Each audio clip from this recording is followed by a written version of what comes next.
For years, 50 Cent has been calling out Sean Diddy Combs for what he claims are shady business practices and a dark side hidden behind the glitz and glamour.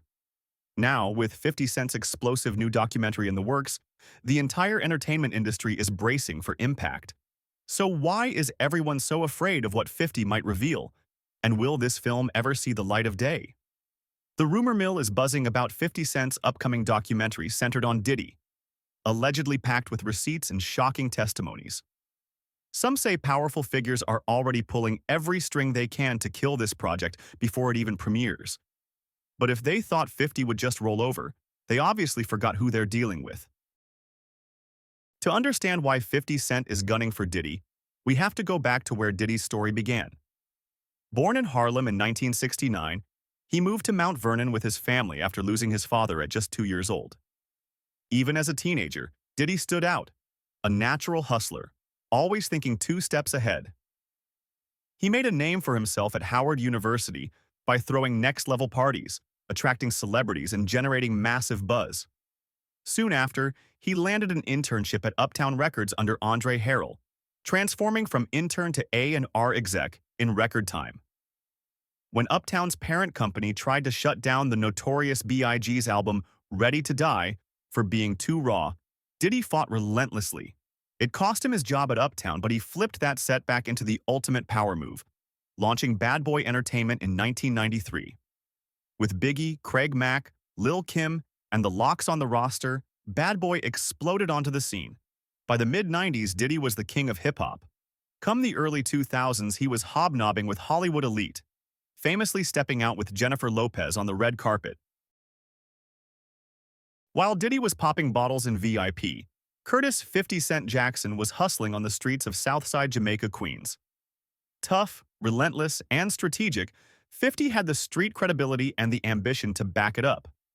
By 1996, Jam Master Jay saw 50's potential and took him under his wing, teaching him songwriting, hooks, and how to craft a proper hit. He signed with Columbia Records, set to drop his debut album Power of the Dollar, and then shook the entire music world with the single How to Rob. He spared no one: Bobby Brown, Keith Sweat, DMX, and yes, even Diddy. The track threatened to kidnap Diddy's then-girlfriend, Kim Porter, demanding ransom, sending shockwaves through the industry. But 50 soon paid a heavy price for his bluntness. In 2000, after dropping Ghetto Quran, detailing Queen's infamous Supreme Crew, he was shot 9 times outside his grandmother's house. Surviving that changed him forever, but also cost him his record deal with Columbia. Everybody thought that was the end. Spoiler alert, it was only the beginning. Around 2001, Jennifer Lopez suggested 50 should write for Diddy. 50 allegedly penned the hook and Diddy's verse for Let's Get It, featuring Black Rob. While it seemed like water under the bridge, 50 still wasn't interested in a friendship. He kept poking at Diddy, calling him out in songs like Get Out the Club. In 2002, Diddy never clapped back. Instead, there was even talk of signing 50 to Bad Boy, but the tension was too high and the baggage too heavy. By 2003, 50 Cent was unstoppable thanks to hits like In Da Club. Diddy presented him the Best Rap Video VMA that year. On camera, it looked cordial, but backstage, it was pure friction. Later that year at Chris Lighty's wedding, Diddy made a peculiar offer. He'd take 50 shopping on his dime. 50 was confused and uncomfortable, seeing it as a condescending move or some kind of power play. Diddy claimed he was just being nice. 50 wasn't buying it. From there, the beef only escalated. By 2010, 50 Cent was calling Diddy a bloodsucker, accusing him of exploiting artists. Diddy, in turn, announced a new music collective called the Supreme Team, referencing the crew allegedly tied to 50's near-fatal shooting. Subtle? Not at all. Then came a barrage of interviews where 50 trashed Diddy's credibility as a rapper, claiming Diddy never wrote his own bars. Diddy shot back in classic style, calling 50 a crab, and insisting that hate is for suckers. 50 also hinted at some revealing photos of Cassie, pictures that he claimed Diddy had orchestrated. Diddy actually thanked 50 for letting him know about those images. According to 50, this was yet another example of how Diddy allegedly controls and manipulates women around him. Meanwhile, Diddy kept building his empire, from Bad Boy to Sean John clothing, from Ciroc vodka to Revolt TV. He cemented his status as a media mogul, someone bigger than hip-hop alone. But with that success came whispers of a more troubling side. Allegations of controlling behavior, toxic parties, and a culture of intimidation. Yet, the industry stayed quiet.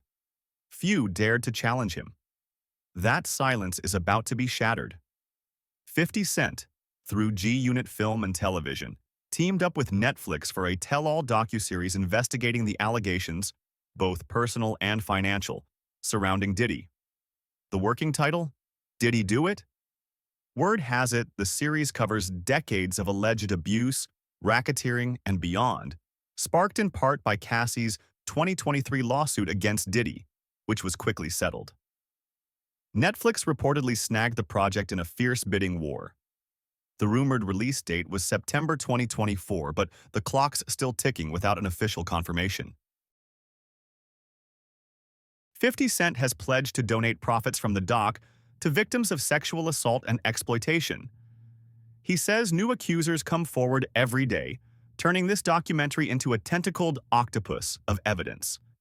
And you best believe major players are trying to keep it from being released. Could Clive Davis, the man who was instrumental to Diddy's early career, be working the phones to protect his protege? What about Jay-Z, another billionaire mogul with ties to Diddy? Could he be quietly discouraging Netflix from going forward? Then there's Harvey Pierre, Diddy's longtime business partner at Bad Boy, and Revolt TV itself, which Diddy owns. Don't forget the fleet of lawyers that managed to sweep the Cassie lawsuit under the rug with a settlement almost overnight. Big sponsors and partners, from Ciroc to other brand deals, probably don't want their star ambassador dragged into a scandal. It's likely they'd do whatever it takes to slow down or block a documentary so potentially damaging. One thing is certain, 50 Cent thrives on drama.